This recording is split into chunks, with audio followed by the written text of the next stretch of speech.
这是什么？这是周老师给咱们做的纸牌。咱们是斗地主还是双生？斗地主。好。叶姑娘，斗地主为何物？双生又为何物？这斗地主呢，就是一种休闲的游戏，就是3个人玩的游戏。其中有一家呢是地主，另外2家合力击垮地主。出牌呢可以出1张，也可以出2张。3张一样的呢可以带1招或者2招。然后那个4张一样的呢就是炸弹。2张王牌呢是最大的牌了，是最大的炸弹。哎，阿果、双儿，你们不用听吗？一会儿别被赢得哭鼻子。这个，晴叔之前教过我。我虽然不怎么会玩哈，但是稍微了解一点儿。我跟晴柔家离得比较近，会玩一点。我们都玩得不好啦。对，我们玩的都不好。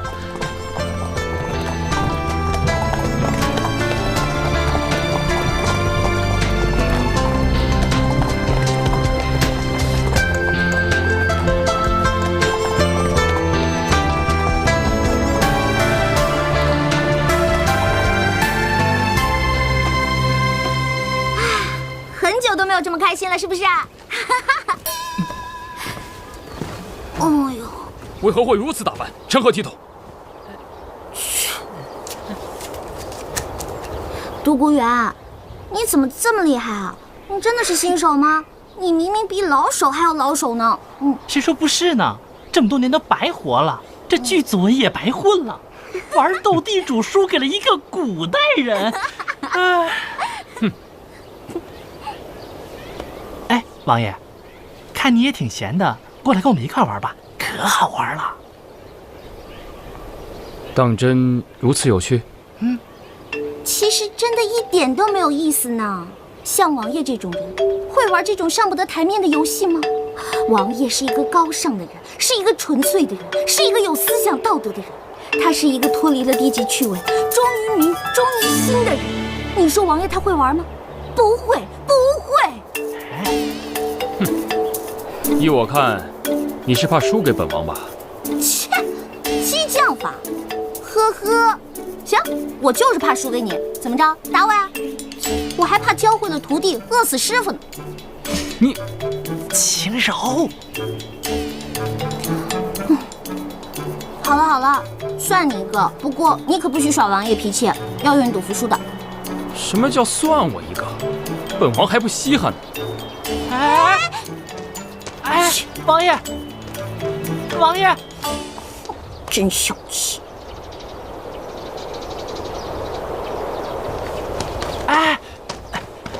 王爷，你就大人不计小人过，你跟我们这是什么气呀？赶紧回去跟我们玩吧。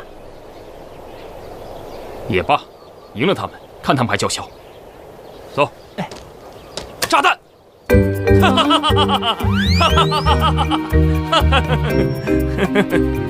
不玩了，不玩了，真没意思。哎呀，舅舅，你来之前也不跟我说一声，好让我早些出来迎接呀。不必了，我来就是跟你说一声，一切都安排妥当了。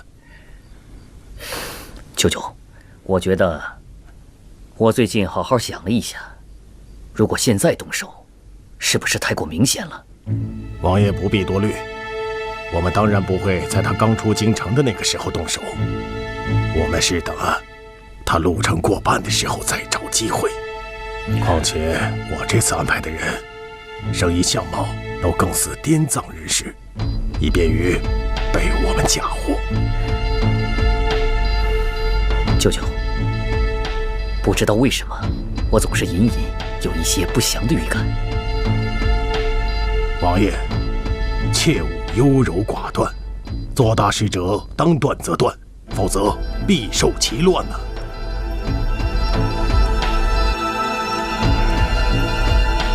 那就依舅舅所言吧。那我就先走了。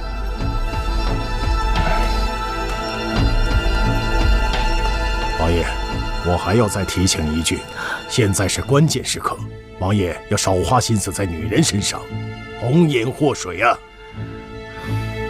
是，舅舅教训的事，本王知道了。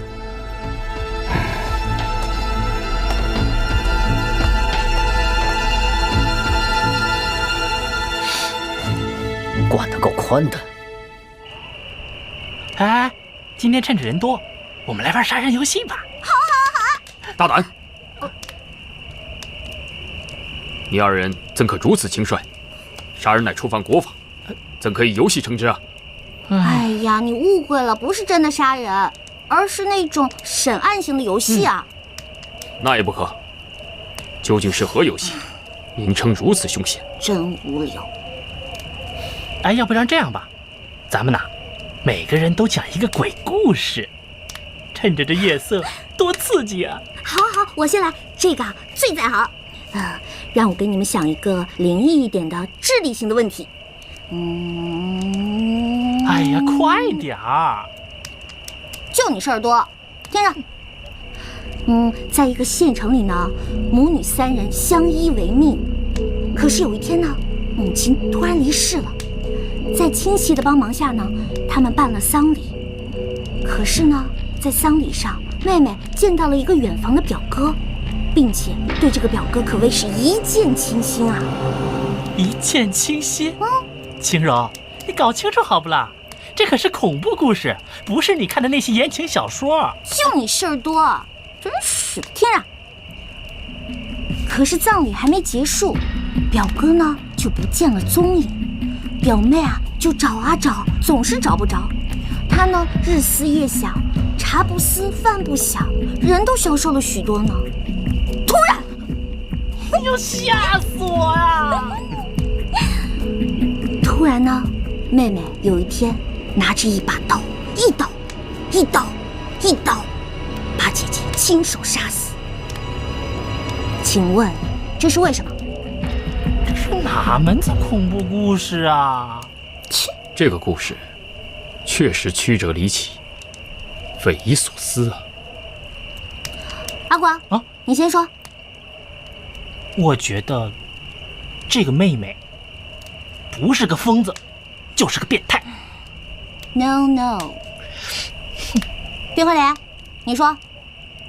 依我看，这个妹妹应该是认为表哥喜欢姐姐，所以心生妒忌，才下此毒手。也不对。独孤园，那你觉得呢？阿广和三王爷说的都不对吗？都不对。在独孤看来，这位姑娘一定是一个简单直接而又不用头脑之人。为什么？我想一想，不知道对不对？莫非是那位妹妹一直很想再次见到自己的表哥，而苦无对策？她只知道上次是在母亲的葬礼上见到他，所以她误以为再办一次葬礼就可以见到自己的表哥了。我本以为从网上看到的这个测试犯罪的题目，他们这些古代人肯定猜不出来。可是独孤园竟回答得如此清晰，轻轻松松的。他内心到底是什么样子的呀？真猜不透的。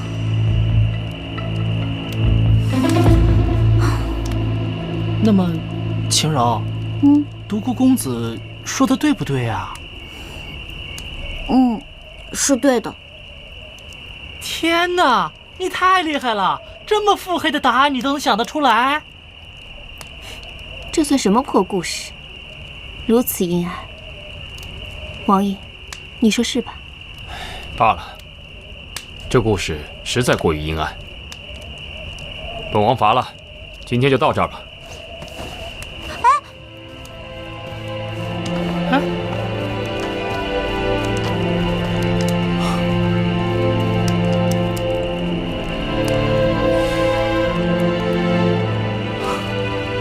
那在下也告辞了。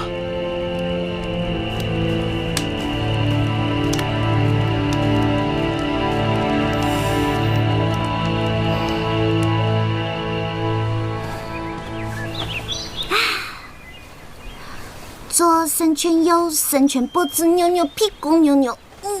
哎呦，尹晴柔，你这么做暴露年龄，知道吗？你干嘛像个鬼一样突然出现在别人身后？都快吓死人了！昨晚那道题，本王并非答不出，只是本王精神欠佳，无暇思考。你可以多出几道题，本王一定答得出。原来是这事儿啊！我告诉你，别逞强了。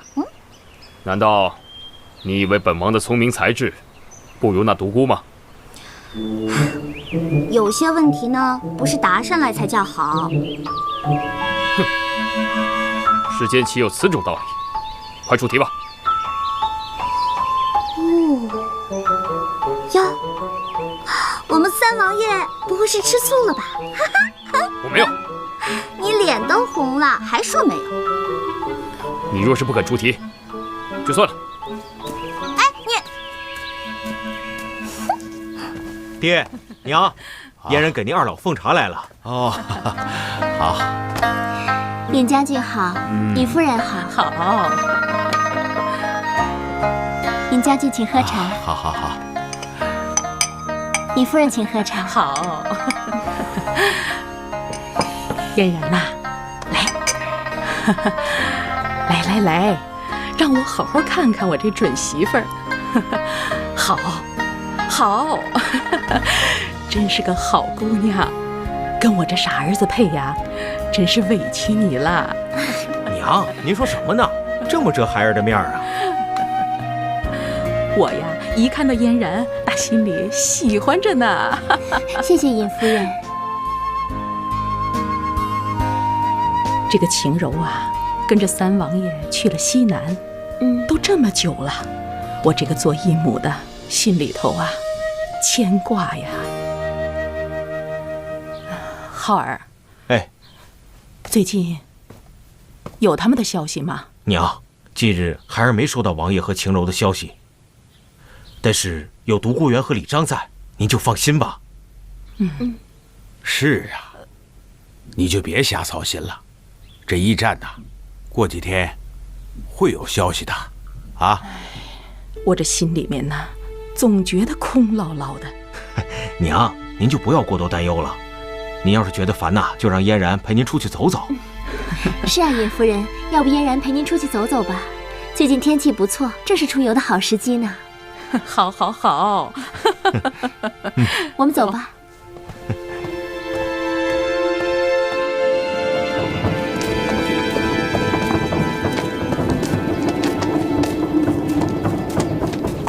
站住！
双儿姑娘伤势如何？双儿姑娘的刀伤正好在要害部位。啊，那可怎么办呢？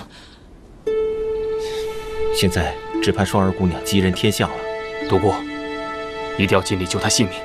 王爷放心，独孤定当竭尽全力。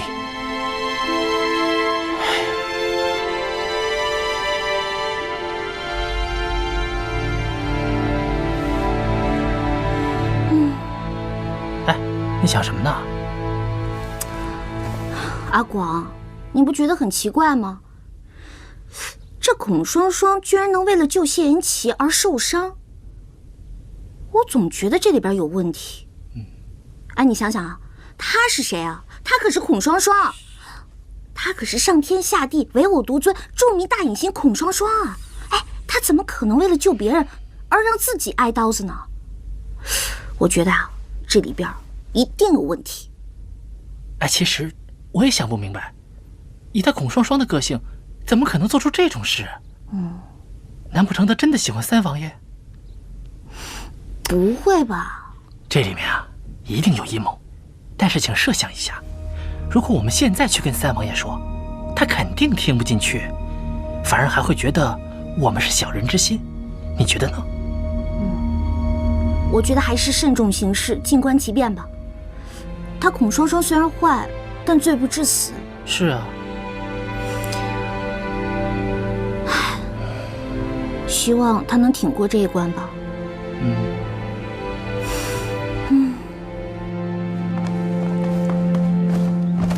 儿臣参见父皇。起来吧。谢父皇。父皇，不知这么急召儿臣过来，所为何事啊？是啊。琪儿在去西南的路上遇刺。啊？什么？是三哥？三哥他现在可否安好？倒还好，此刻性命无忧。朕让你们觐见，主要是与你们商议，此事究竟是何人所为，竟敢如此大胆，行刺皇子？对呀，竟敢对皇室下手，实在是猖狂。不过，父皇，现场可否留有什么线索，或者是活口？唉，信中并未提及呀。这一群贼臣乱子，实在是胆大包天。不过父皇，请你放心，臣儿一定会将此事查个水落石出，也好给三弟一个交代。父皇，儿臣请旨，去接三哥回宫。琪儿说，他一定不辱使命。三哥这是何苦呢？三弟尽心尽力为父皇办事，实属朝廷社稷之福啊！让为兄实在是惭愧啊！臣儿啊，刺客身份之事，就由你去查。儿臣领旨。萧儿在。你在禁军中选些精壮之士，随你一同去护卫你三哥一行。是，儿臣领旨。下去吧。儿臣告退。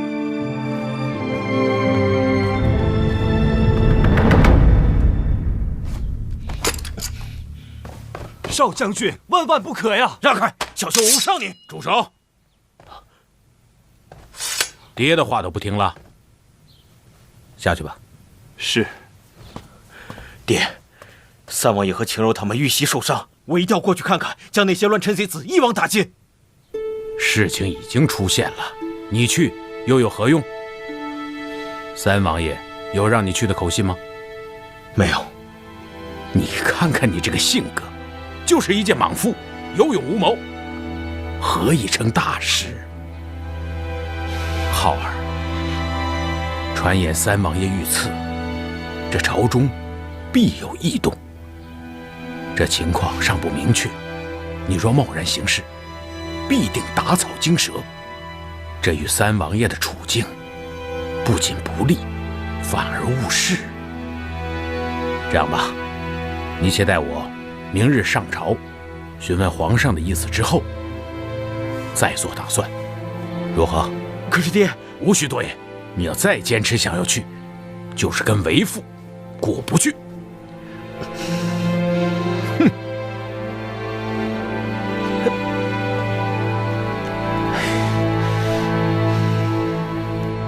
琪儿这段时日，真是多灾多难。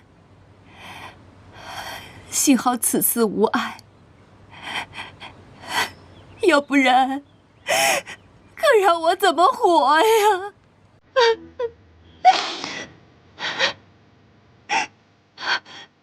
臣妾恳请皇上下旨，还是命琪儿快快回京吧。可琪儿说，他不完成使命，誓不回京啊。这个孩子脾气实在是倔强。你放心吧，朕已派萧儿在禁军中选些精壮之士，快马加鞭前去护卫。过几天，他们就会会合了。臣妾谢皇上体谅，这样的话，我也能心安一些。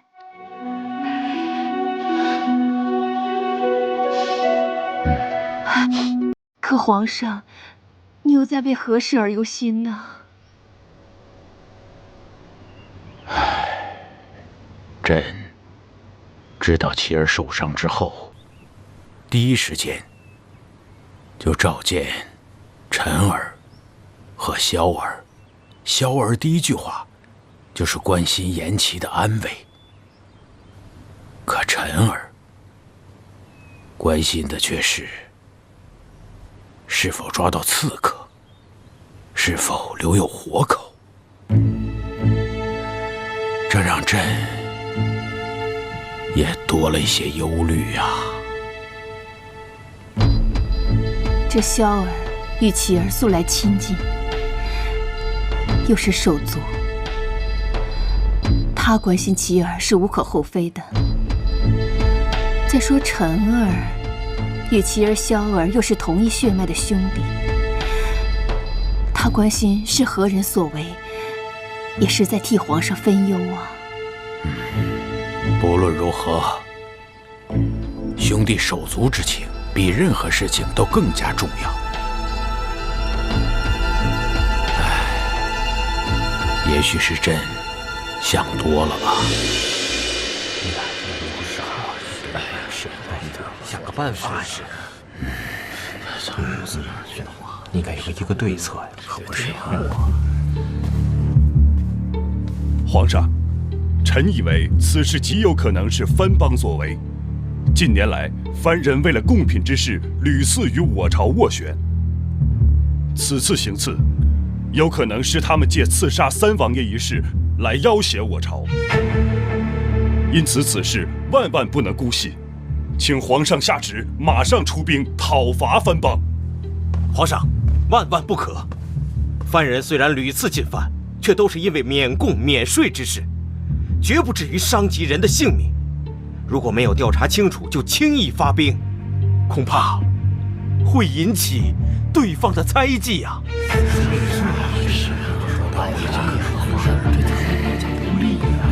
臣恳请皇上立刻出兵，以扬我朝之威呀！皇上三思啊，出兵之事还需从长计议呀。够了，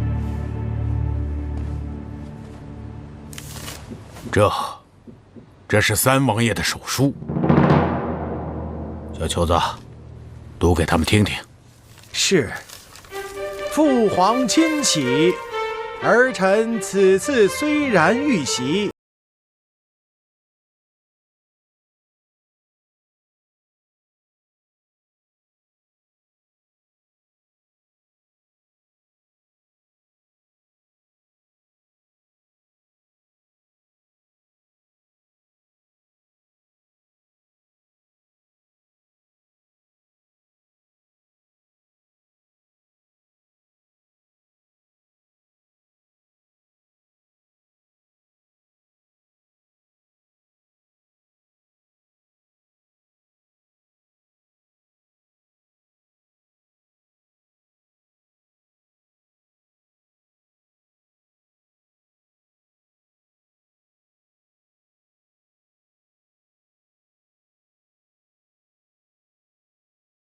气杀我也！气杀我也！他谢颜齐这步棋实在是高明啊，尽得皇上的心意。舅舅，你说他此次遇袭，会不会已经掌握了什么证据呢？这个我也说不清楚。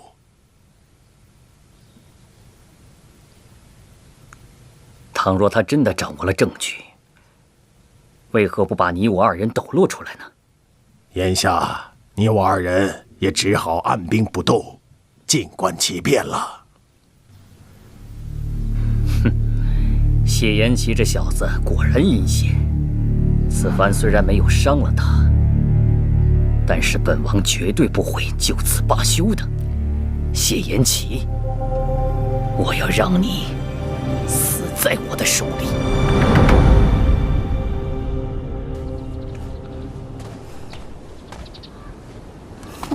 青柔，双儿姑娘伤势如何？我已经替她换过药了，而且她现在意识不清，正睡着呢。你就放心吧，阿广正在里面看着呢。哦，那独孤呢？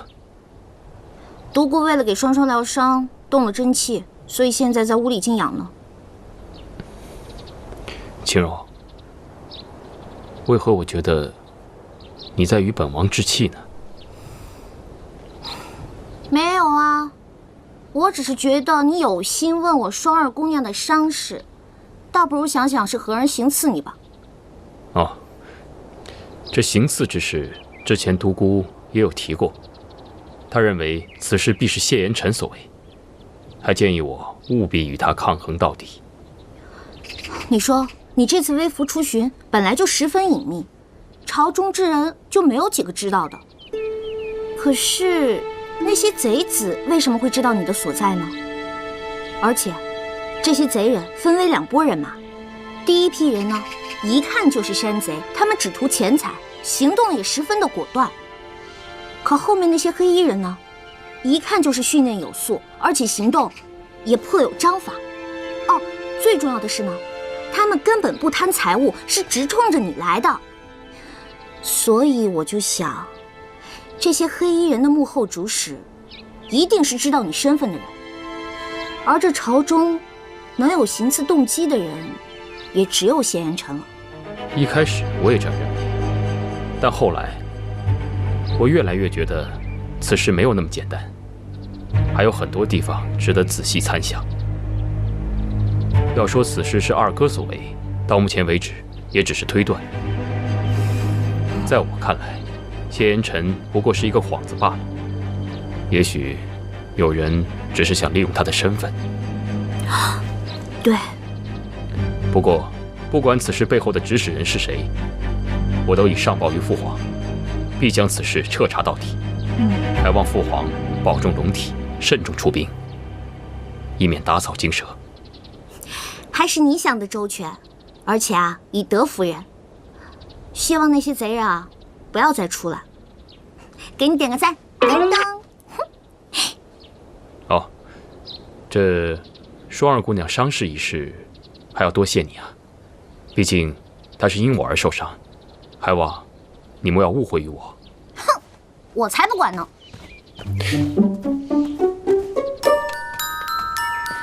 女孩的心思，男孩你别猜，别猜，别猜，你猜来猜去你。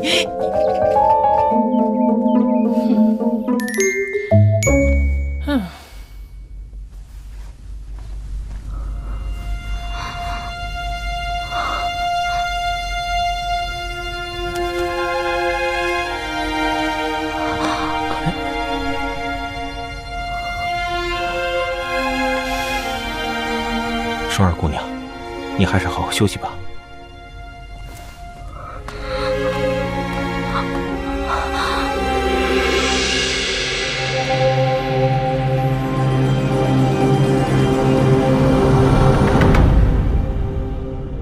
自从一儿归天，太子之位就悬而未决。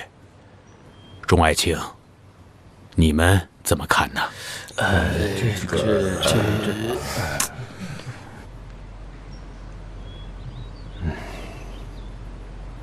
皇上，臣认为三王爷谢延齐可担太子之任。爱卿，你为何推荐其儿？三王爷为人宅心仁厚，遇事沉稳，既不张扬，实乃储君之最佳人选。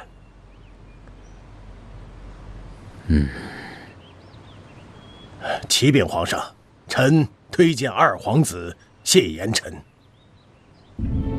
相国，方才朕问你，你为何不说？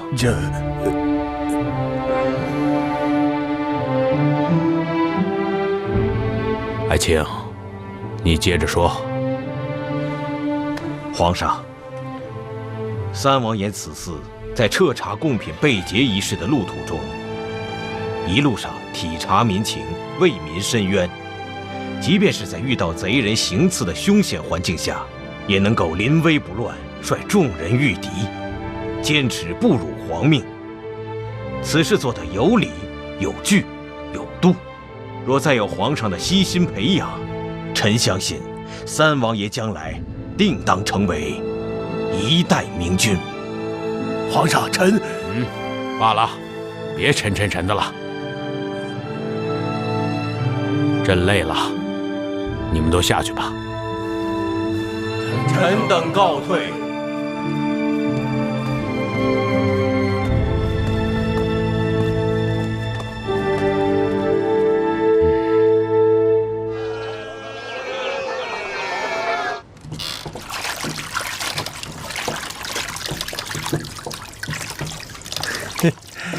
哎，可以吧？周兄真乃神人呐！此等模型，杨某还是第一次见到。来，杨兄坐。好。哎，周兄啊，这水车一物，周兄既已成竹在胸，独立即可完成，那为何还要杨某来此啊？嗨，这说来就话长了。延庆王爷曾经有一次下西南之前，他曾经来找过我，说是西南大旱，问我能不能造一台水车，解民间之疾苦。我说倒可以试试。然后呢，他就向我推荐了你。我？对啊，王爷说他有一次去工部曾见过你，说你当时呢是在研究一个什么武器，十分的投入，说啊你见到他连招呼都不打。然后呢，他就说你不像其他人那样只会知道阿谀奉承。没想到王爷竟然如此宅心仁厚，杨某还以为他会责怪于我呢。哎，延齐王爷呢一向是宅心仁厚，不拘小节，你不必在意。惭愧呀，惭愧。哎，杨兄弟，你怎么也喜欢做这些手艺活呢？周兄啊，说来惭愧，杨某自小喜欢摆弄一些木工之类的活计，疏于学习，而家父3员出身，后为当朝大学士。杨某却只是在工部做一个小小的主事罢了。家父一直以为我是给列祖列宗抹黑呀。哎，杨兄弟，你这是什么话呀？这360行，他行行出状元，是吧？等咱这水车建好之后，惠及成千上万的百姓，这跟读圣贤书是一样的，造福于民。你爹啊，一定会对你刮目相看的。但愿如此啊。皇上，天色已经晚了，您早点休息，保重龙体重要啊。哎，我问你啊，这杨大学士刚直不阿，平时他很少显才于人面前，可这次为什么他为琪儿说话呀？哎呦，皇上，这朝纲之事，老奴不便轻言呐。你在朝中也这么多年了，很多事情你都看得明白，那朕就恕你无罪。那我就谢谢皇上。嗨，我也是听说，这杨大学士的小儿子，就是工部的杨主事啊，在跟民间的一位匠人合伙研发什么水车。若是成功的话，说是能够缓解灌溉的效率。还有，能把低处的水引到高处去。奴才不才，不知道此物是否能够改变这个旱情。若是真的成功了，那可是大功一件呐。可这事儿跟朕的问题又有何瓜葛呀？老奴还听说，这杨大学士的小儿子自小就喜欢摆弄木匠手艺。这一次与民间的匠人合作这个水车，还是三王爷和准王妃的建议呢。就是不知道这次跟这个杨学士的推荐有什么关系呢？老三，倒是知人善用啊。是啊，杨大学士听说以后啊，一直很赞赏三王爷的眼光。可这事儿又跟晴柔姑娘有什么关系呢？有啊，这个民间的奇人将士啊，说是晴柔姑娘家乡的挚友。制这个水车的点子，还是晴柔姑娘提出来的呢。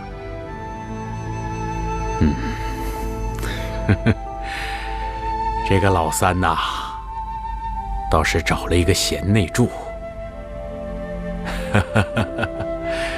这朕就安心了。哎呦，贺喜皇上啊！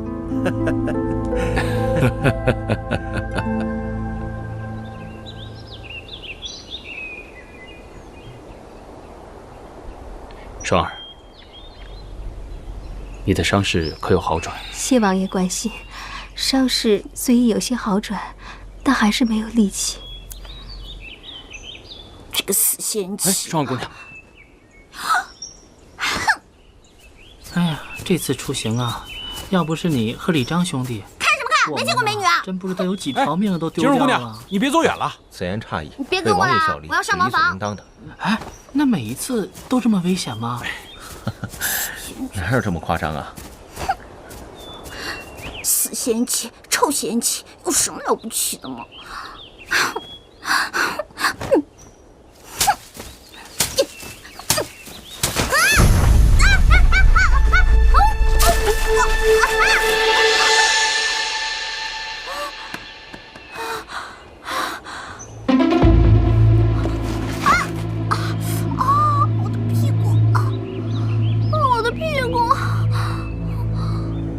尹姑娘，尹姑娘，过来过来！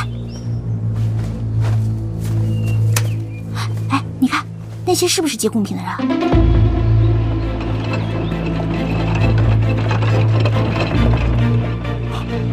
我们过去看看吧。走，走，快点，跪下，跪下！尔等可知，劫取贡品，那是死罪。狗官，你要杀就杀，何须多言？放肆！你们可知，在座的是当朝三皇子。三王爷，王爷恕罪啊！王爷恕罪啊！小的有眼无珠，冒犯了王爷，还望王爷海涵啊！可是王爷，我等可是良民呐，早就听说王爷您要来，现在看来，真的是老天有眼呐！王爷，草民有冤情啊！有何冤情啊？今年我们这里遭遇大旱，民间也闹了饥荒，百姓流离失所不说，朝廷还不减免赋税。王爷，我等也是没有办法，才将这贡品藏匿在此，只有这样才能够救济灾民呢。王爷，是啊，哼，一派胡言！朝廷得知西南大旱，早已责令地方官员酌情减免赋税。王爷，草民绝无虚言呐！那些乡绅大户们与知府合谋征收的赋税不但不减，反而比往年更加呀！王爷，我等也只是想讨个活命啊，王爷。就凭你一面之词，本王怎可信你？他们没有说谎。过来，我去附近的村子看了，发现都是这样，村民们都可以为他们作证。王爷，他们确实没有说谎啊！要是没有他们，村子里还不知道要饿死多少人呢。乖，既然如此，就在本王体察民情之后再做决断。若你们所说属实，本王定会还你们一个公道。好了，你们都下去吧。谢王爷，谢王爷。这可如何是好？如何是好啊！舅父，这父皇现在肯定是偏向了谢延齐了。王爷，休要急躁，越在此时，才越要沉着应对。眼看着皇位就要旁落他人，你让本王怎能不急躁？若是老三手里有证据，一切都晚了。我看咱们还不如一不做二不休，直接杀进皇宫，逼那老家伙退位。万万不可啊，王爷！此刻我等尚未掌握朝廷全局，此刻行事必定玉石俱焚呐，还请王爷三思啊！废物！你们就知道说什么这个不行，那个不行，倒是给本王做出点事情啊！王爷，休要急躁。既然他谢延齐在奏折中那么说，就证明他也不想把事情闹大，而我们还需要慢慢的打通京城各处的关系，按兵不动才是上计啊。那就仰仗舅舅了。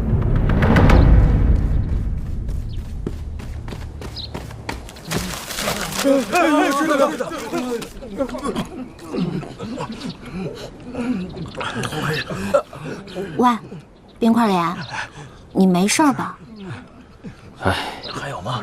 以往只是待在京城，见惯了这人间繁华，以为处处都是太平盛世，没想到此次出行以后，才见到了人间疾苦，着实给本王上了一课。冰块莲，我给你讲个故事吧。我现在正为国事担忧，哪有心情听什么故事啊？我讲的故事也有关国事嘛，你听完再说嘛。在我们那里呢，有一个地方毒蛇泛滥，于是呢，当地官员就贴出告示，说到只要百姓捕捉毒蛇，就可以减免赋税。可是这些毒蛇，它们的毒性实在是太强了，只要被它咬上一口，就必死无疑了。可是这事儿呢，比起苛捐杂税来说，并不算什么难关。于是百姓迫于无奈，就只能与蛇赌命。就这样，日子过了一年又一年，百姓靠着不断捕蛇，才将就着把日子给过下去。如果停止捕蛇，而选择苛捐杂税的话，说不定头一年日子就过不下去了。唉，真是可怜啊！冰块莲，我的故事讲到这儿，你听明白了吗？唉，总结一句话，就是苛政猛于虎也。苛政猛于虎也。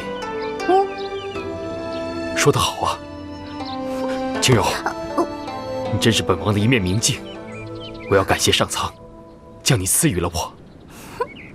好了，别煽情了，你赶紧想想这事儿怎么办吧。本王已有主意。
指代什么？这都什么时候了，你还在说指代的？王爷如此抬举你，给了你机会，你还不好好把握？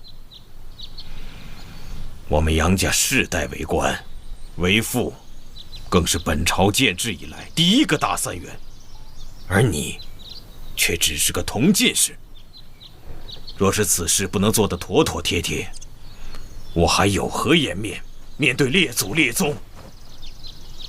大人，宫中来人了，快请。是。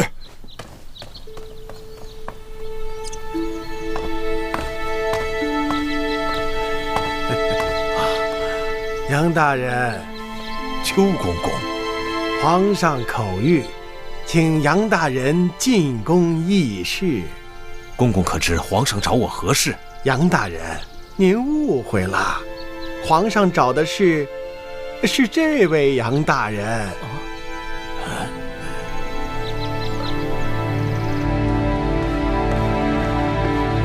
皇上，参见皇上。好啊，若不是亲眼所见，朕还真难以置信。这水车果然可以把水从低处引到高处，效率之高，此乃造福于万民的好事。你等立此大功，朕一定要重赏你们。对了，你就是晴柔口中的周大同？草民正是。好，你可想当官呐？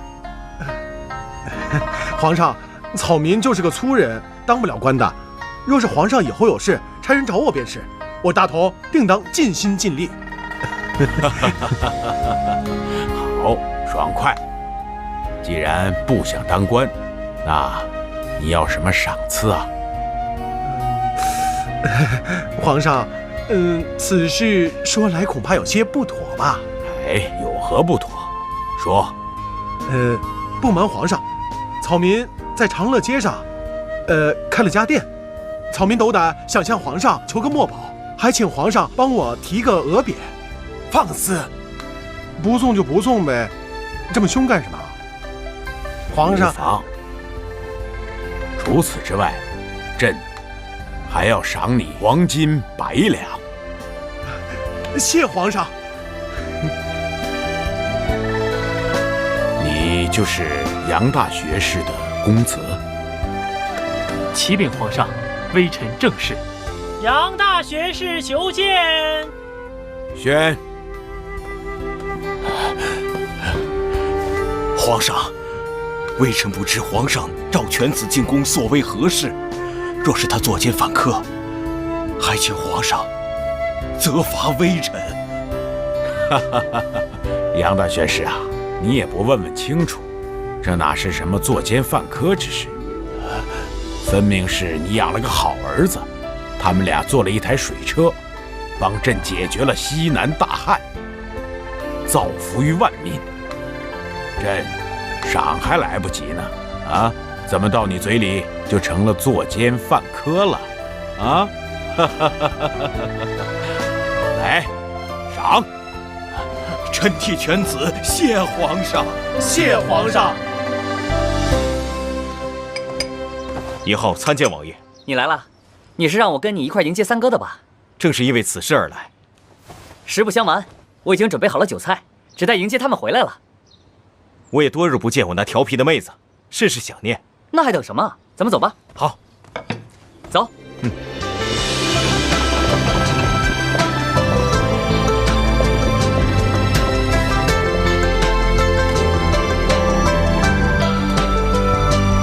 三哥回来了啊，四弟，王爷。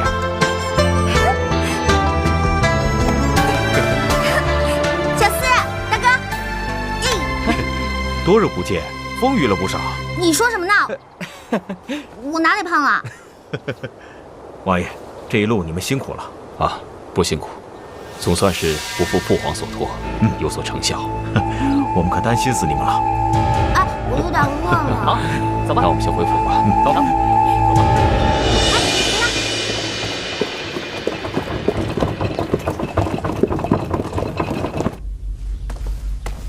儿臣参见父皇。琪儿，不知父皇龙体是否安康？琪儿不孝，多日不能侍奉在旁。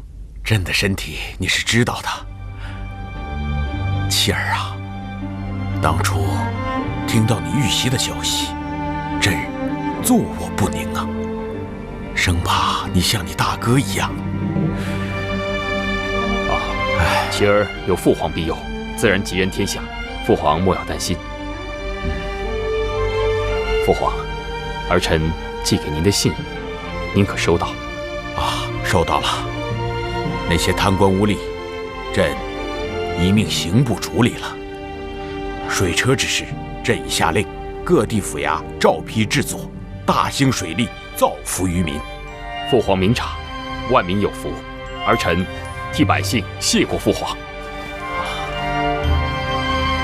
起来吧，琪儿。谢父皇。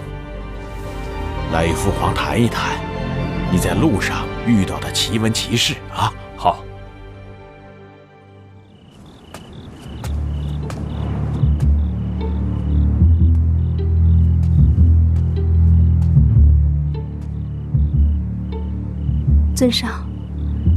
尊上可是在思念某人了吧？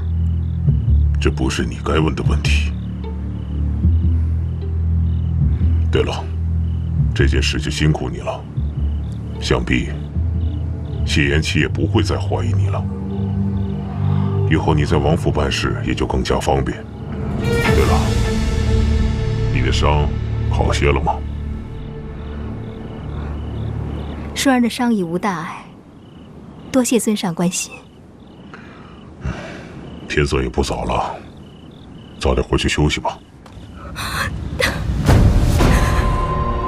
这是干什么？放开！我不放！难道你还不明白顺儿的真心吗？放肆！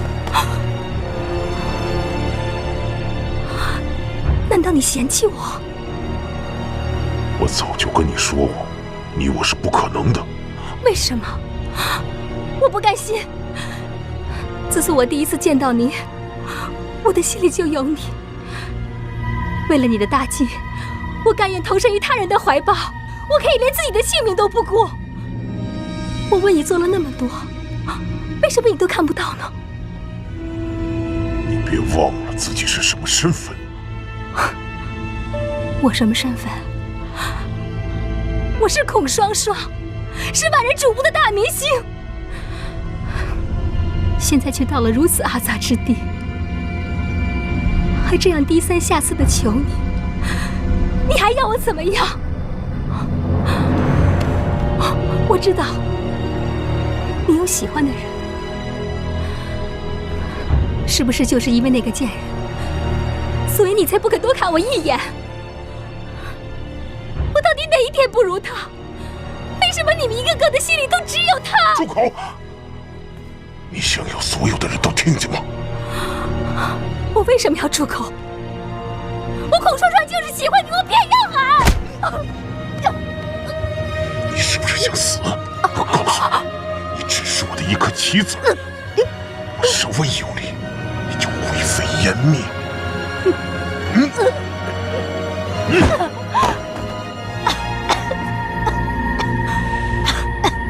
你不是想帮我做事吗？我给你机会，明天你去指证谢延辰，时间地点你自己选，用你自己的方法。若是你办不成，就不要来见我。哼！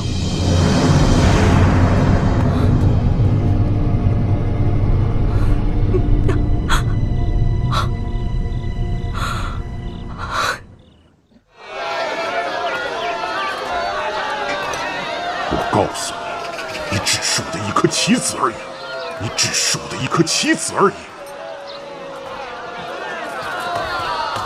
双双，孟郊，许久不见，双双姐还是这么漂亮啊！这里不是说话的地方，你跟我来。你不怕别人看见？看见就看见，老子宰了他！你还真拿自己当土匪了？双双，我看你不也演得挺带劲儿的吗？正所谓人生如戏，戏如人生，做什么事儿都得认真点，对吧？哎呀，我问你个事儿。完事儿再说，我等不及了。你给我听好了。嘿，你还拿起来了你啊？哎，我问你个事儿，你知不知道尹晴柔为什么非要待在三王府？这事儿你算问对人了。你知道？我当然知道。哎，我可告诉你，这事儿可是一好事儿，对你对我都是好事儿。什么事儿？我之前听说尹晴柔逃跑过几次，不过后来她倒安心住在王府，并且要一心嫁给那三王。这我都知道，重点呢？重点是我在他们乐天斋安插了一个卧底，这个卧底曾经告诉我，有次他们谈话说到了穿越的关键。我后来一想，这穿越的关键，尹晴柔他们肯定知道，而且肯定与三王府和三王爷有关。原来是这样，所以你千万不要阻拦他们，等我们都回去了，再收拾他也不急。双双，我这知道的也都告诉你了，咱俩是不是应该认真点儿？哎呀，我有事让你帮忙，只要你答应我，我自然依你。好，大明星都说话了，甭说是1件，就是10件，老子也应了你。行，那你等我通知吧。好。哎呀，干嘛呀？又怎么了？去找间客栈嘛。哎呀，走，快点儿！大人，双儿姑娘有要事求见。让她改日再来，本王有要事。且慢，既然已经收她做了义女，现在她可是我们埋在谢延琪身边的一枚棋子，她可是我们翻盘的关键。也许她此次前来真的有要事禀报。让她进来吧。是。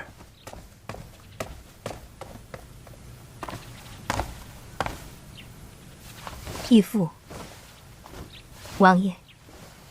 双儿，为何事冒险前来见二王爷啊？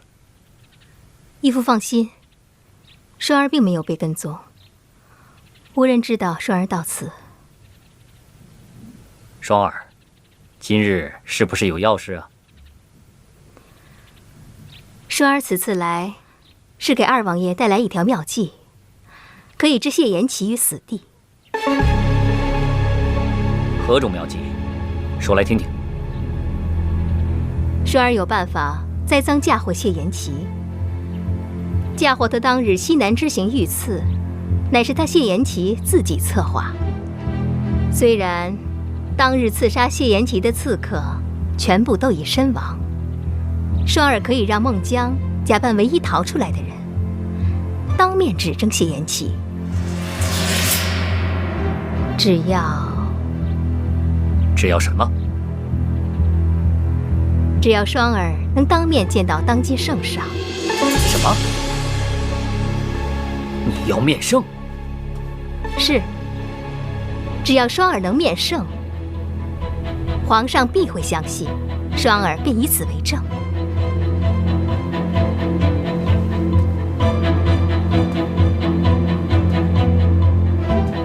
不可，此事已盖棺定论，本王不想再生事端。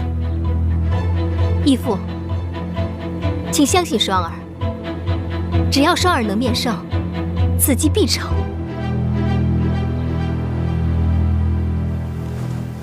王爷，双儿此计甚妙啊！本王知道此计甚妙，可是王爷是信不过双儿吗？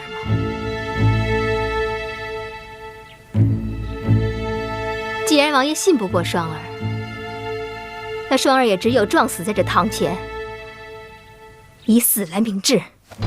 且慢，王爷，双儿他一片赤诚，你可要早做决断呐！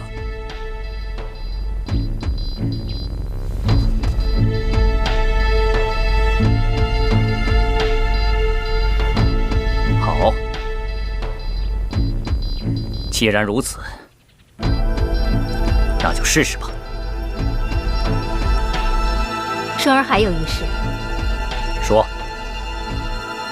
双儿希望王爷此事过后能够杀了猛将。此事不用你说，本王自然不会留他活口。大哥大嫂，快来！来，尹将军，怎么样？这儿不错吧？专门请你们来剪彩的。这剪彩为何意？这剪彩嘛，这剪彩啊，是我们家乡的一种礼仪。就是呢，建筑呢投入工作，然后完成了可以使用的时候，也就是图个吉利了。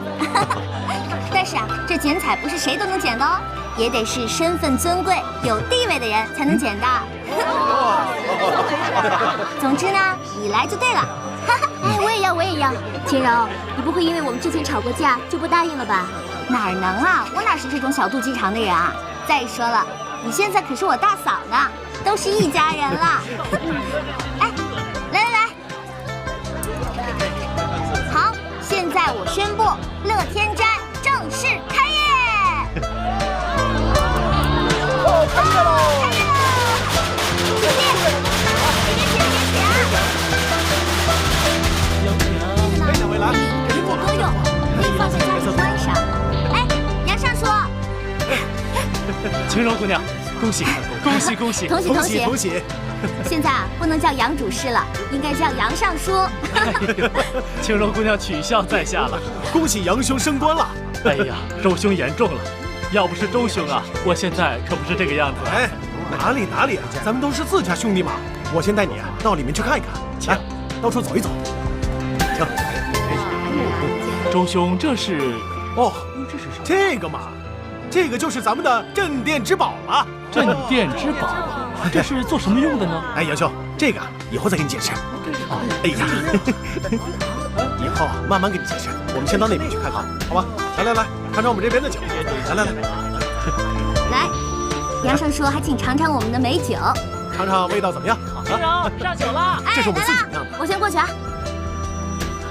来，上酒，欢迎各位光临啊！刚才实在是怠慢了，都有怠慢，请包涵，多多包涵。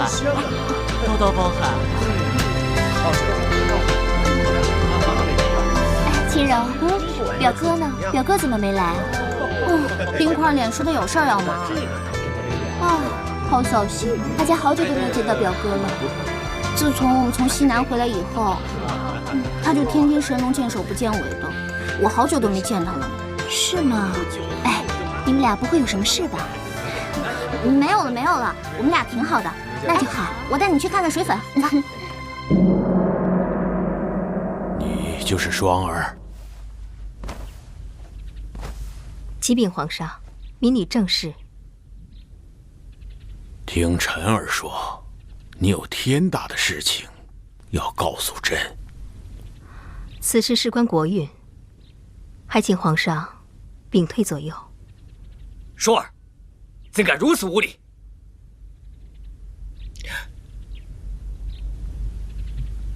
你们都下去吧。父皇，这……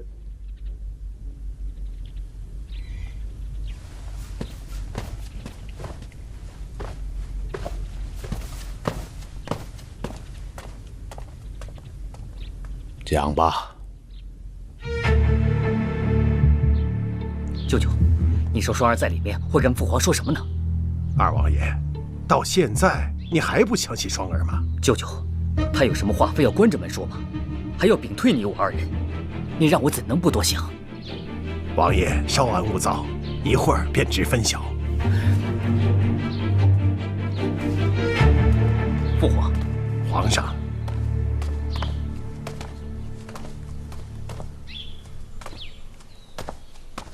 双儿姑娘，你说的这些朕都记下了，朕一定会仔细查证。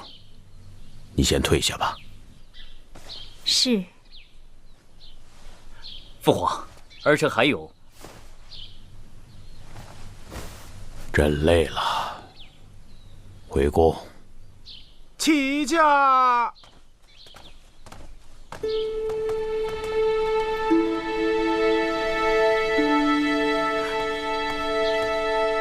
双儿，你跟父皇说了些什么？双儿只是把内外与二王爷说的，又重复了一遍而已。那父皇怎么说？皇上问双儿这么做的原因是什么？你又如何作答？双儿说，与那三王爷有杀父之仇。王爷可满意了吗？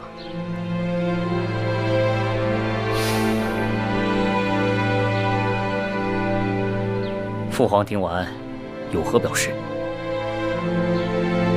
皇上说会彻查此事，还会找双儿去找孟姜过来。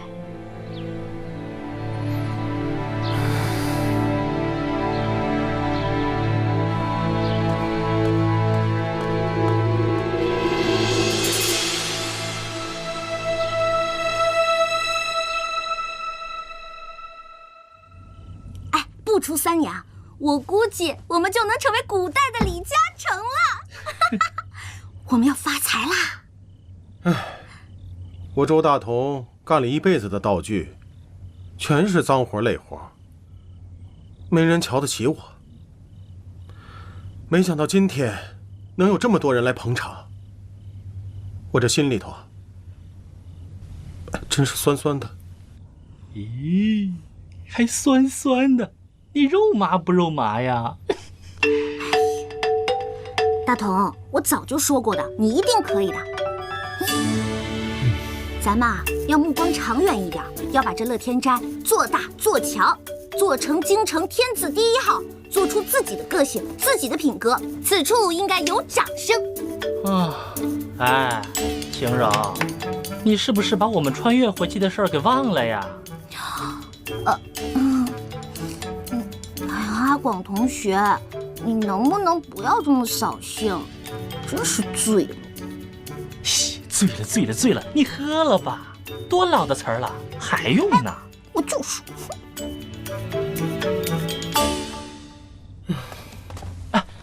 王爷来了。王爷，本王今日公务在身，没有前去道喜。这是本王的一份薄礼，还望周兄收下，以表歉意。哎呀，王爷哪里话？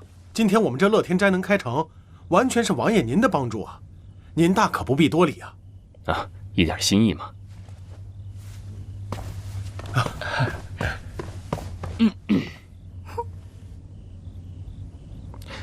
晴柔，本王今日路过绸缎庄，看到他们新进了布料，本王就全部买了下来，送与你去添置几件新衣物吧。谢谢王爷。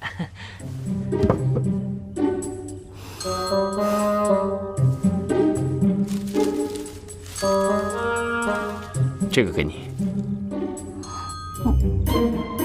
送我的？这可是王爷亲手为你摘的。算是本王向你赔罪了。晴柔，你就别拿着了，这王爷为了你都变成现代男神的节奏了。哎，你呀，赶紧找个台阶下了吧啊！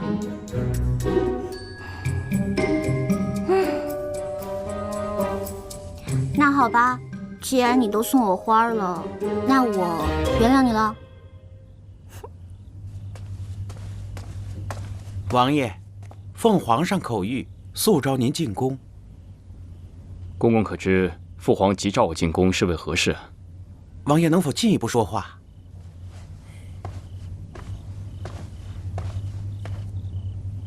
皇上的病情突然加重了。李章，快随我进宫。是。哎，冰块脸，干嘛去啊？哎呀，这皇宫到底发生什么事儿了？这么急匆匆的。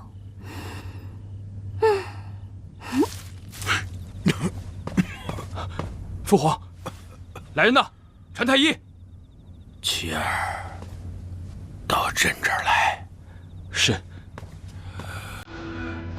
让朕好好的看看你。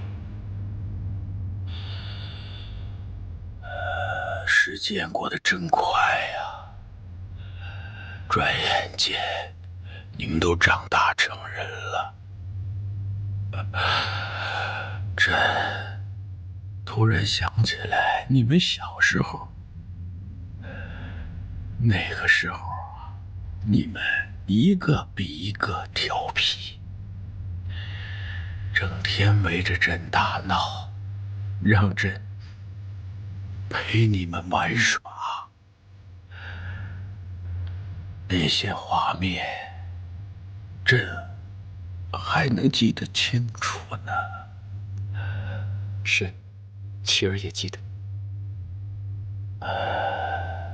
岁月如白驹过隙，不由人意呀。你大哥潸然而去，为父母者，白发人送黑发人，可悲可叹。父皇，大哥的事都过去许久了，还望父皇不要太过于介怀，保重龙体要紧呐。朕的身体，朕很清楚。这些日子啊，你尽心尽力的辅佐朕。我这个父亲呢，早就看在眼里。父皇，这些都是儿臣应该做的。只有你最像朕了，妻儿啊。朕100年之后，你和你的兄弟一定要互帮互助，千万不要反目为仇，让朕寒心。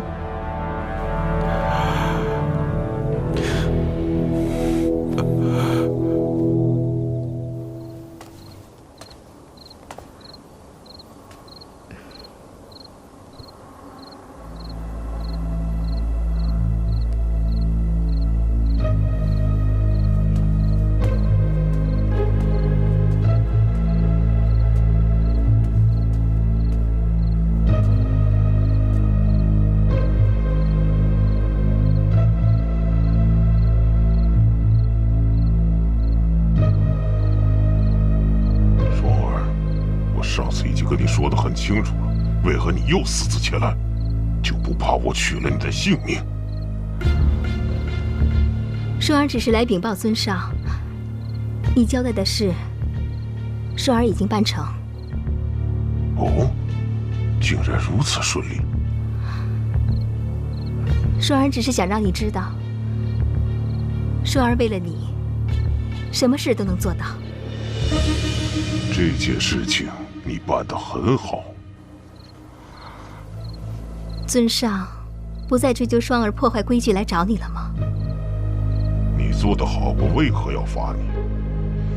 好了，天色已经晚了，外面天气这么凉，你还是早点回去休息吧。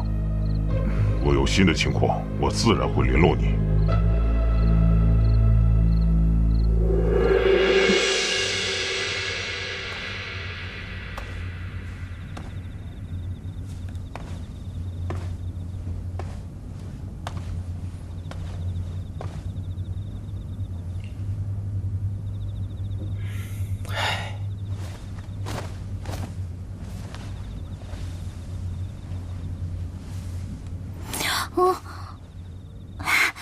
你回来了。你为何睡在这里？我在等你回来啊！我刚才看你急匆匆的走，我以为有什么凶险之事呢，所以就在这儿等你回来了。唉，怎么了？今日进宫，竟发现父皇白发丛生，苍老了许多。身为皇子，我这心情难以名状。那你以后就多陪陪他老人家呀。人在小的时候会经常围在父母身边，人慢慢长大，陪在父母身边的时间就越来越少了。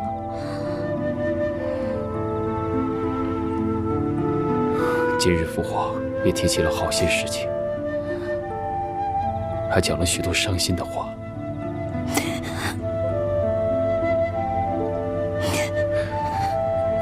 你怎么了？我也想我爸妈了。与你相处多日，还未曾听你提起过他们。不如择日，我送你回趟家，顺便去看望一下二老。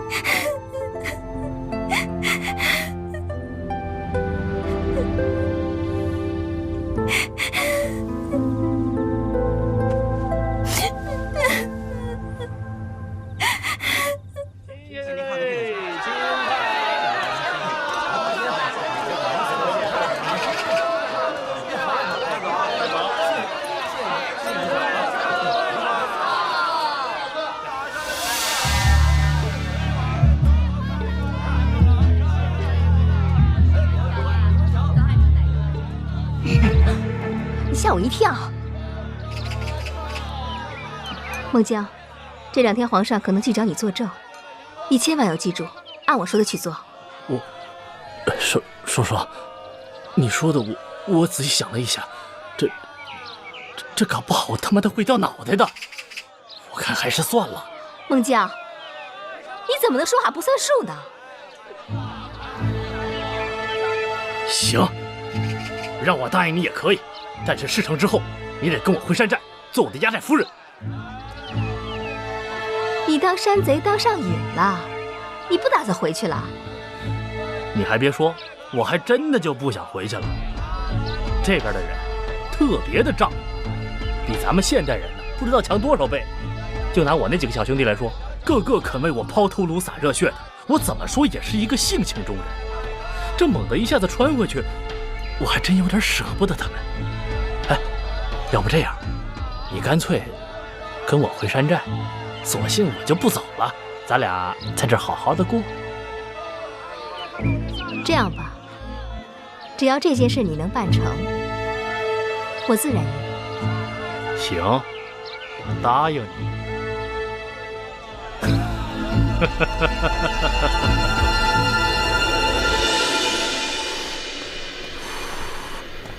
哎，独孤，你看今天天气多好啊！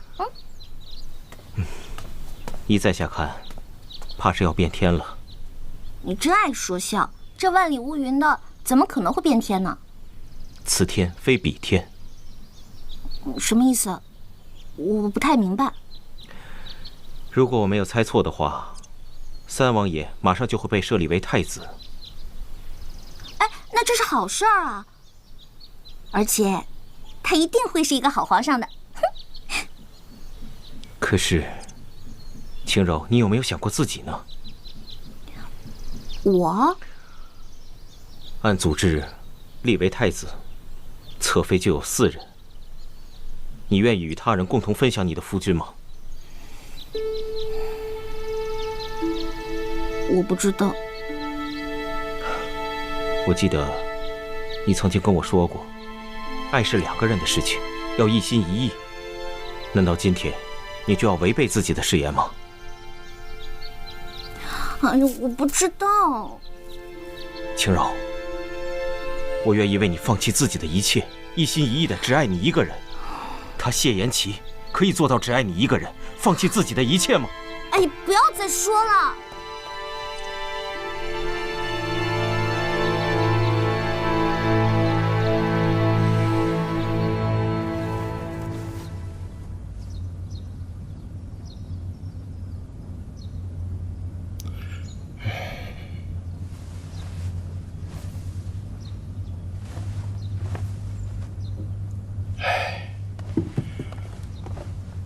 皇后娘娘，娘娘，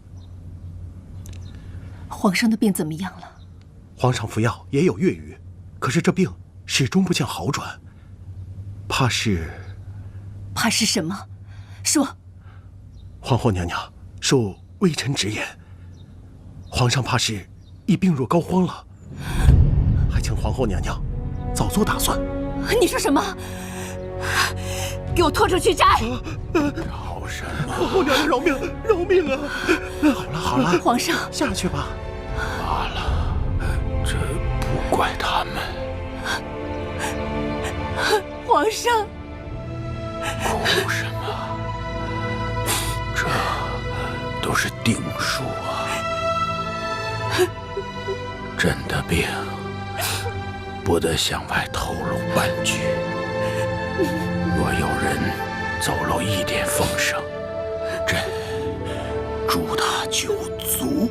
皇上，好，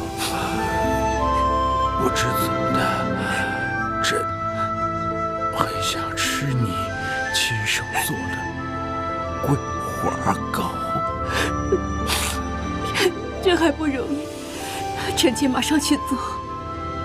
只要皇上喜欢，臣妾做什么都愿意。小秋子，在，好好伺候皇上。是。皇上，你先歇一歇，臣妾去就来。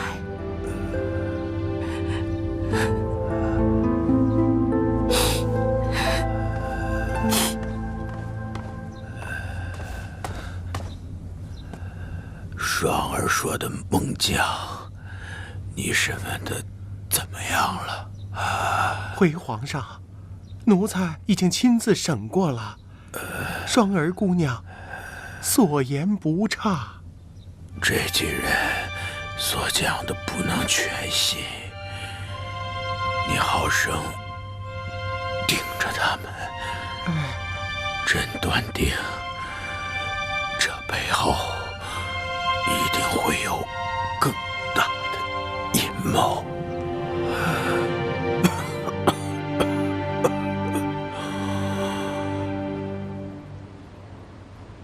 朕今日要宣布一件大事。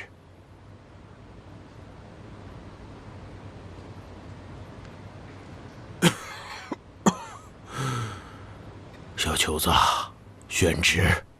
是。三皇子谢延齐听旨。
小球子。是。二皇子听旨。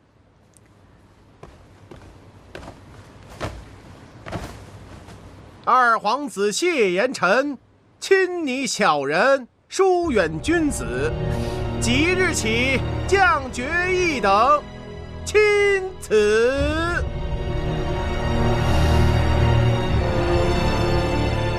儿臣领旨。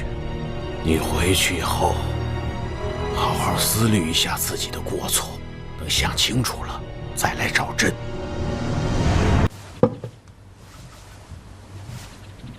你怎么了？臣妾跟随皇上多年，只是没有想到，皇上竟然把臣妾当成外人。你这是什么话呀？臣妾并非要干涉朝政，只是没有想到，立太子之事，臣妾竟然比朝中大臣们知道的还晚。皇上为何要隐瞒于我呢？朕并非有意隐瞒于你呀。要知道，此事若早宣扬出去，会引发朝中大乱。可皇上立齐儿为太子也就罢了，为何要惩罚臣儿呢？臣儿自幼桀骜，不甘于人后。朕怕他知道了立齐儿为太子，再生事端，所以要先杀杀他的锐气，让他借此事好好反省一下自己的过错，知错能改，善莫大焉呐。皇上，朕怕他们兄弟三人反目，不得已而为之啊！岂有此理！老不死的，竟然封老三做太子，竟敢无视于我！你们这帮废物，就知道让本王等待时机，等待时机。这下好了，让本王闭门思过了。养你们这帮饭桶，有何用？王爷息怒，此事的确是让那谢延琪占了先机。可是，住嘴！看看你那好义女吧，谁知道她到底和皇上说了些什么？下次让本王见到她，必将她碎尸万段。王爷，越在此时越应该沉着冷静才对。谢延琪他只是一时占了上风，可我们并没有满盘皆输啊。毕竟，王爷在朝中的势力还是多数的。这鹿死谁手，还说不定呢。本王自然明白这其中的道理。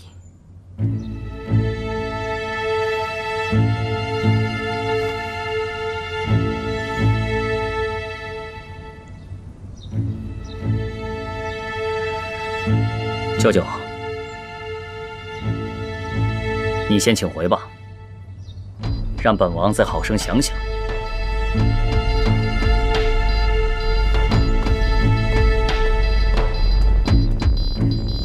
派人跟着他。王爷，是在怀疑相国？哼，到了这个时候，我谁都不信。这一切还不都是他给我出的昏招吗？我倒要看看他在给我耍些什么把戏。那要不要派人杀了那个双儿？留着他还有用。你们退下吧。是。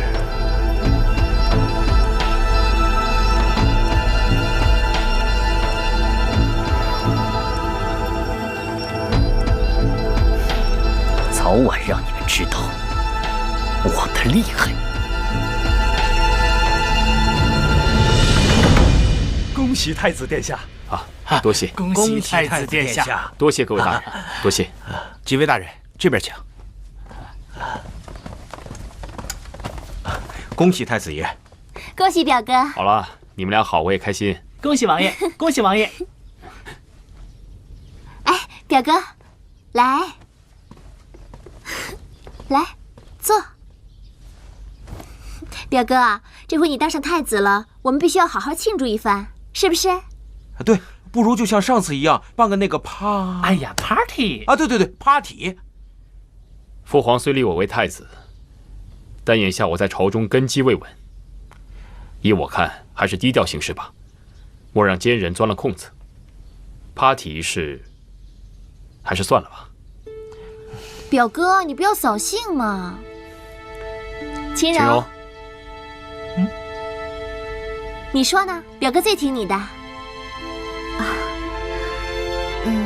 王爷说的对。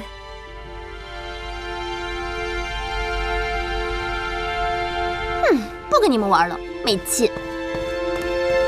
哎，告辞了。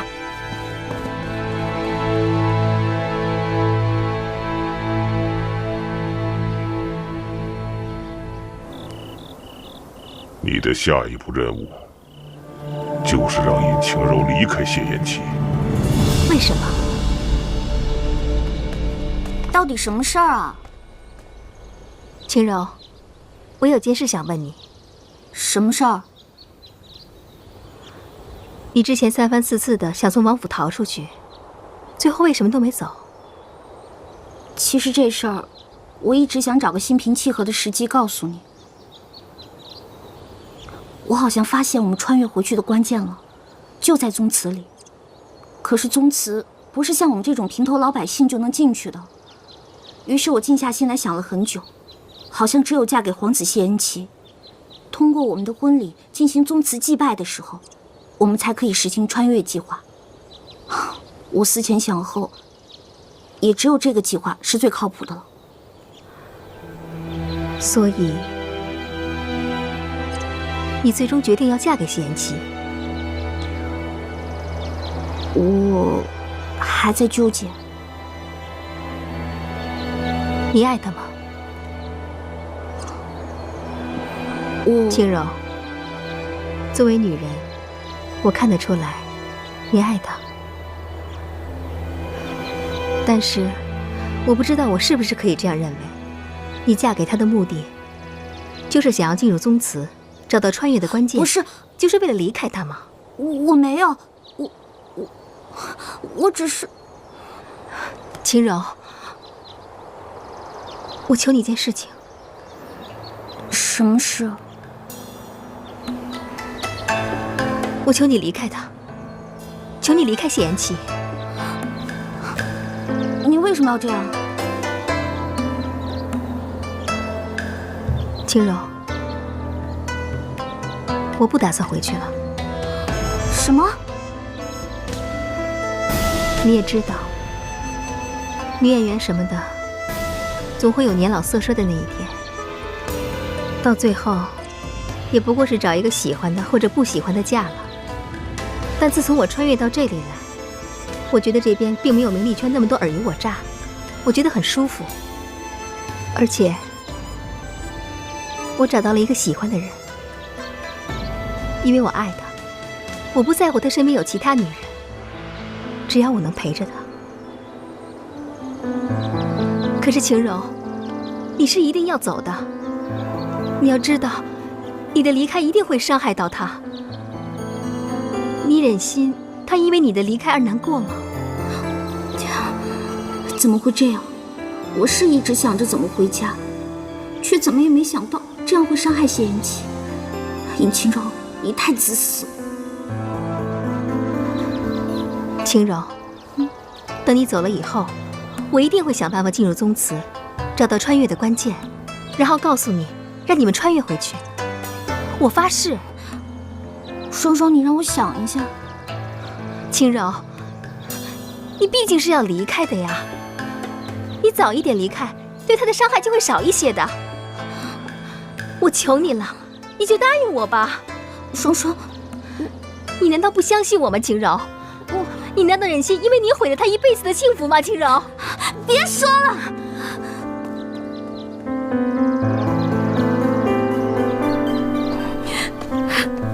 哎，晴柔，发生何事啊？为何如此惊慌？没事啊。你怎么起这么早？我一早便找你，希儿说你往花园方向来了，我便前来寻你。你找我有事啊？晴柔，我被封为太子，难道你不开心吗？开心啊！你都当上太子了呢。可是，昨日我见你的脸色，还是十分担忧啊。没有，你想多了。青柔，你还在怀疑我的真心吗？你要知道，我虽被封为太子，但谢延齐依旧是谢延齐。我此生只爱你尹青柔一个人，只愿与你一人厮守终生。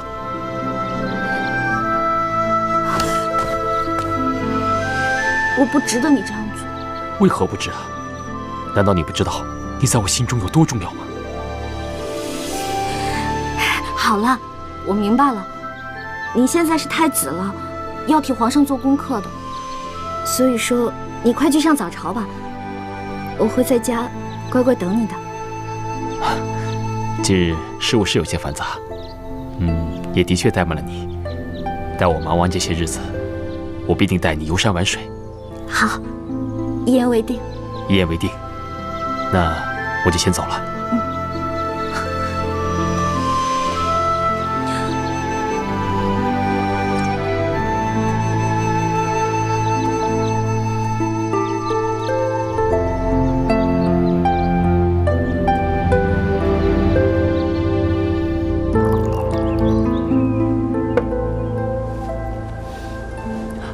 秦柔，小王见过太子妃，服了你了。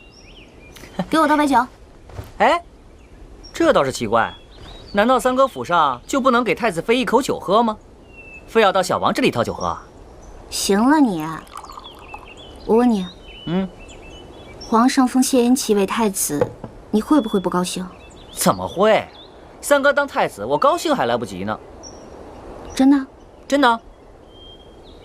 那你没当上太子，你心里不难过？秦柔，你还真是天真呐！这太子之位，怎么轮也轮不上我呀？在父皇的眼中，我就是那扶不上墙的烂泥。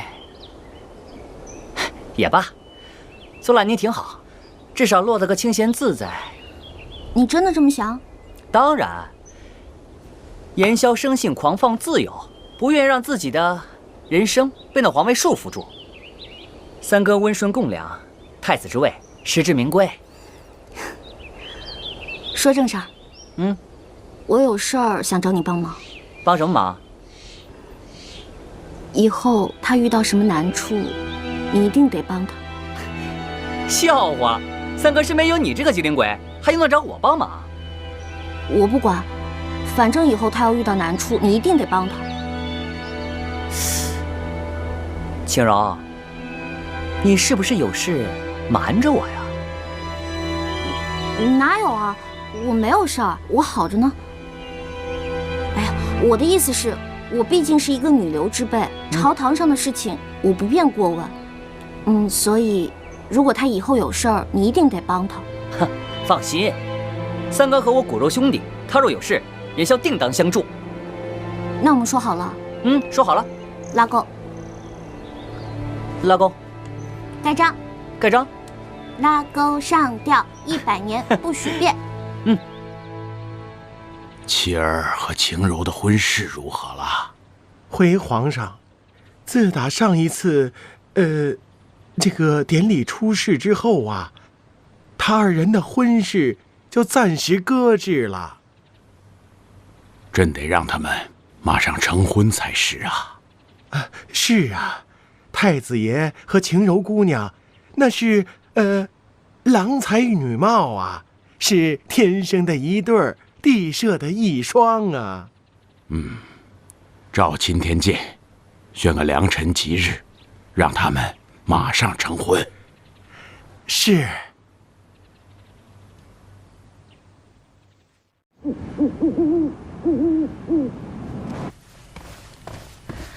太子爷，这可是小姐亲手为你做的菜。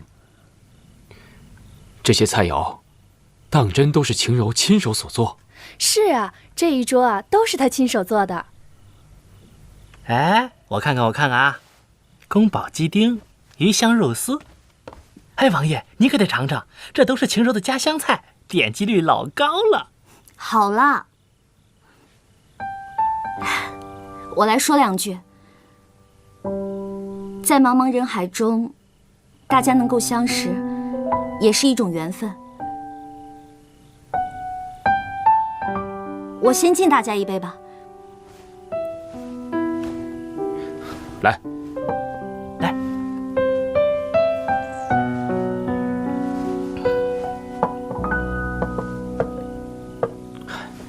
忘不掉是你的，来，太子多吃点。猜不透是你的忧伤。这第2杯酒呢，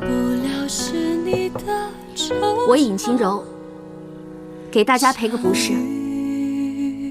我昔日有对不住大家的地方，还请大家干了这杯酒，一笔勾销吧。阻不了泪水流淌，做不了曾说的假象，到最后。尹姑娘是我们府的开心果，你说这话可见外了。这第3杯酒呢，我要敬谢延琪，也就是我们的太子爷。于是你决定回家乡，我感谢他包容我的小脾气和任性，也要感谢他在我最需要他的时候出现在我身边。到最后散场。亲一个！阿广，不可动！不愿意坚强，等不到那所谓的天堂，于是你依然回家乡，做一个简单的模样。晴柔，你今天真是太霸气，太敞亮了。哎，对你刮目相看啊。是吗？那还用说，完全一副正牌太子妃的派头，什么孔双双都边上玩去，根本没法跟你比。阿广啊，若是我们回不去了，你会怎么办？说什么呢？怎么可能回不去啊？万一呢？万一回不去，那也没关系。哎，我不是还有你们吗？还有我们乐天斋，哎，你又是太子妃，我还能跟你扬眉吐气呢。若是以后帮不了你，你会恨我吗？哎，咱俩的感情那是比黄金还要坚挺的。阿广啊，咱们一定是擦肩而过了几辈子，才修得了这一世的好姐妹。那前提是我一定是个帅哥。去你的！阿广，你要答应我，以后不管怎么样，千万不要去招惹孔双双。你怕他干什么呀？你都是太子妃了。阿广，你听我的，不要再去招惹孔双双。大家都是穿越过来的，要和睦相处。哎，真是拗不过你。这样吧，只要他不招惹我，我就不招惹他，得了吧？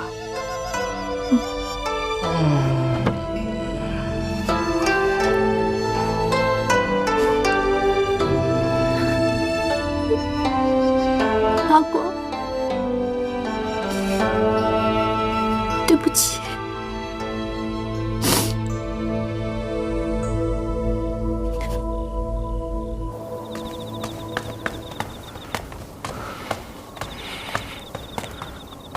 不要总跟着我。你看到了？住口！不过你也不用担心，尹晴柔不会在他身边很长时间了。你怎么知道他一定会离开？今天他在席间所说的话，只要你留心听，必然能发现其中异样。的确，他今天的话，的确饱含深意。之前我劝了他好几次让他离开，他都没答应。但是今天，他为什么要萌生去意呢？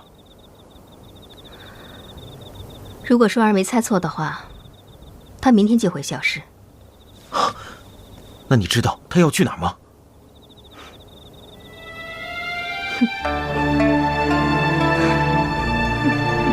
你笑什么？笑你笑他也笑我自己。红山自有痴情者，莫笑痴情太痴狂。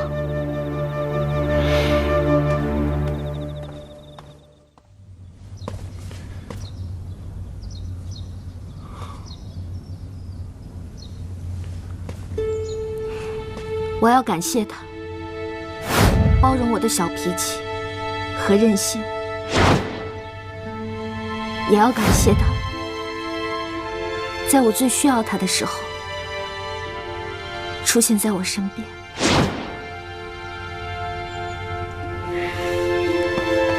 王爷是要去宫里吗？不，你去备马，一会儿我带青柔去郊外骑马。那宫里的事，就是我身体抱恙。抱恙？哎，王爷，青柔，青柔，王爷，你可知青柔去了何处？喜儿不知道啊。小姐昨天说要晚些起，叫我晚点来叫她。哎呀，青柔，青柔，青柔，你在哪儿？青柔，你给我出来！青柔，你在哪儿？青柔，你去哪儿了？青柔，你给我出来！青柔。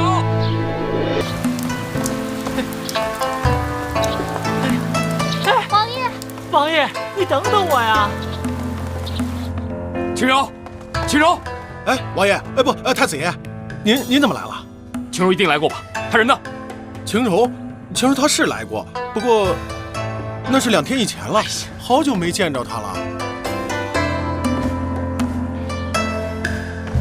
晴柔可曾来找过你？王爷，晴柔没有啊？怎么了？当真没有吗？真的没有。你们又吵架了，明天就要成婚了。哎，王爷，四弟啊，三哥，晴柔她这件事情我已经听说了，你先别着急，想想晴柔都有可能去哪些地方。昨夜我就发现她有些反常，我本以为她是因为我被册封为太子的缘故，怕我日后疏远她，所以并没有在意。三哥，我。你有什么话还不能对我说吗？是这样子的，几日前秦柔她就找过我，还说让我跟你齐心协力，我当时就没当回事儿。现在细想起来，她其实早就有离开的准备了。你为何不早告诉我？秦柔她一向一惊一乍的，我哪知道她哪句话是真的呀？都怪我，你别急，要不然我陪你一起去找找。这不怨你，错在我，都怪我。